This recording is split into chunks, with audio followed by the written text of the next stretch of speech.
ഞാനിന്നിവിടെ വന്നിട്ടുള്ളത് ലോക പരിസ്ഥിതി ദിനത്തോടനുബന്ധിച്ചിട്ട് ഒരു ചെറിയൊരു പരിപാടി ഉണ്ട്. ഇവിടെ പരപ്പാട് ഹെർബലിൽ വെച്ചിട്ടാണ്. വല്ല പ്രമുഖരും പങ്കെടുക്കുന്നുണ്ട്.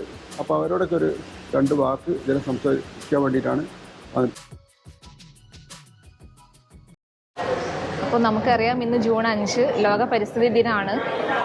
നമ്മുടെ കേരളത്തിൽ ഒരു 2 ദിവസം അടുപ്പിച്ച് മഴ പെയ്തപ്പോഴുള്ള അവസ്ഥ എന്തായിരുന്നു എന്ന് നമുക്കറിയാം. അപ്പോൾ അതുകൊണ്ട് തന്നെ ഈ ദിവസത്തിന് വളരെയധികം പ്രാധാന്യമുള്ളതാണ്. അപ്പോൾ ഇന്ന് നമ്മുടെ എല്ലാവരുടെയും ഫോണൊക്കെ എടുത്ത് നോക്കുകയാണെന്നുണ്ടെങ്കിൽ അതിൽ തന്നെ ഒരുപാട് സീഡ്ലിങ്സ് നടുന്നതൊക്കെ ആയിട്ടുള്ള ചിത്രങ്ങളായിരിക്കും. പക്ഷേ ഇനിയിപ്പോൾ അടുത്ത വർഷം വരുന്നത് വരെ നമ്മളതെല്ലാം അവിടെ തന്നെ ഉണ്ടോയെന്നും അതിനൊന്ന് പരിപാലിക്കാനൊക്കെയുള്ള സമയം നമ്മൾ കണ്ടെത്തണം. അത് മാത്രമേ എനിക്ക് പറയാനുള്ളൂ. എല്ലാ ആശംസകളും നേരുന്നു. ലോക പരിസ്ഥിതി ദിനത്തിൻ്റെ ഭാഗമായി ഇന്ന് പല ഭാഗത്തും ലോകത്തിൻ്റെ എല്ലാ നാനായിടങ്ങളിലും പരിസ്ഥിതി ദിനാചരണം നടക്കുകയാണ്. OSK ഇൻ്റർനാഷണൽ മലപ്പുറം ഡിസ്ട്രിക്ട് ചാപ്റ്ററിൻ്റെ ദിനാചരണം ആണ് ഇന്ന് ഇവിടെ ഇപ്പോൾ നടക്കാൻ പോകുന്നത്.